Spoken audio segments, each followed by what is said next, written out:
Add North Korea as an interest to stay up to date on the latest North Korea news, video, and analysis from ABC News. When President Donald Trump and North Korean leader Kim Jong Un meet in Singapore next month, assuming they can stay on track long enough to make it happen, they will have two very different agendas. Washington has set the bar for the summit extremely high: complete, verifiable, irreversible denuclearization. Pyongyang, meanwhile, has a pretty tall order of its own: the complete denuclearization of the Korean peninsula, with the precondition that the hostile policy of the U.S. toward their country must first end. For sure, bridging that gap will be quite a feat. Both leaders might well opt instead for a shiny object summit, a meeting that is heavier on photo ops and TV-friendly sound bites than on long-term change. But what if they really go for a deal? Here are a few of the possibilities they might explore, handing some over. Reports, albeit speculative and anonymously sourced, keep popping up that Kim may be willing to hand over several of his nuclear weapons as a sign of sincerity. As far as theatrics go, this would be hard to top.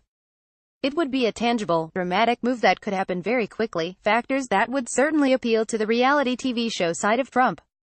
It could even be big enough to earn him a shot at that Nobel Peace Prize he says everyone is talking about. Outlandish as it sounds, something like this was what National Security Advisor John Bolton had in mind when he suggested the Libya model as a good example for North Korea to follow.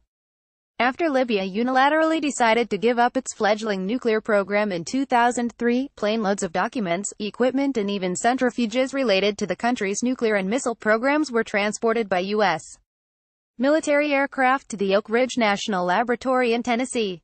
But considering the way leader Muammar Gaddafi was deposed and killed several years later, Pyongyang flipped out at Bolton's suggestion, almost dooming the summit itself. Arms control experts have also noted that, unlike Libya, the North is already a nuclear power. So the Libya model really doesn't fit. There are other problems, too. North Korea is believed to have several dozen nuclear weapons, so handing over a few, spectacular as that would be, wouldn't really solve anything unless a further agreement was made regarding what to do with the rest. At the same time, for the North, it would be a huge and painful concession. Nuclear weapons are top secret for a reason. Getting even one would potentially reveal details of design and technology that the North's military would rather keep to itself. Cap and freeze. Kim has already promised to stop launching intercontinental ballistic missiles and conducting nuclear tests. He even made a big show of demolishing tunnels at Punggye-ri, the North's only known underground testing site. That's a start. But North Korea has announced similar moratoriums before, only to change its mind later. Nothing Kim has done so far is either irreversible or particularly costly. And the North hasn't said anything about launching other kinds of missiles, a big concern for U.S. ally Japan, which hosts numerous U.S. military bases. So, short of immediate denuclearization, the logical next step is for Washington to push for a freeze on production not only of the bombs themselves, but also of missiles and the fissile material, the plutonium and highly enriched uranium, that can be used to make more bombs.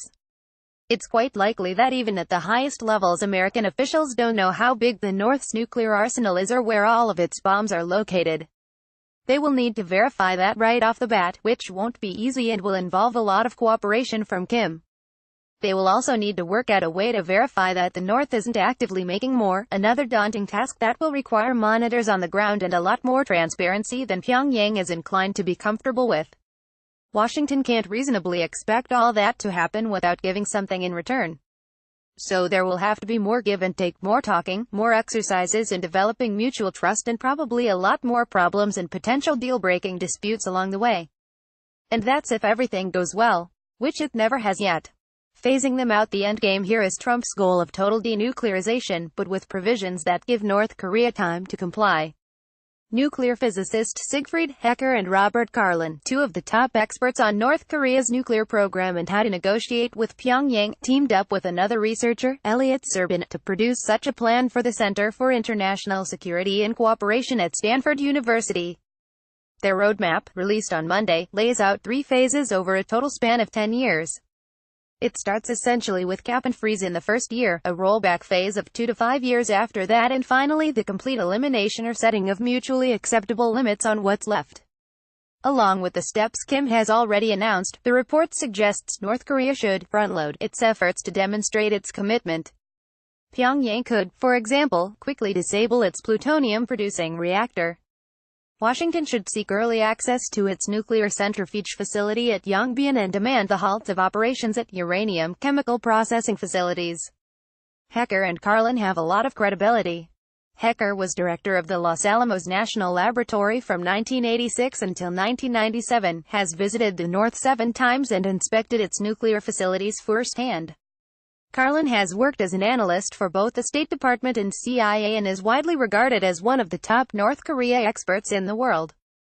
Ultimately, no matter what detours or bumps lie ahead, they believe a phased approach is the only realistic path forward.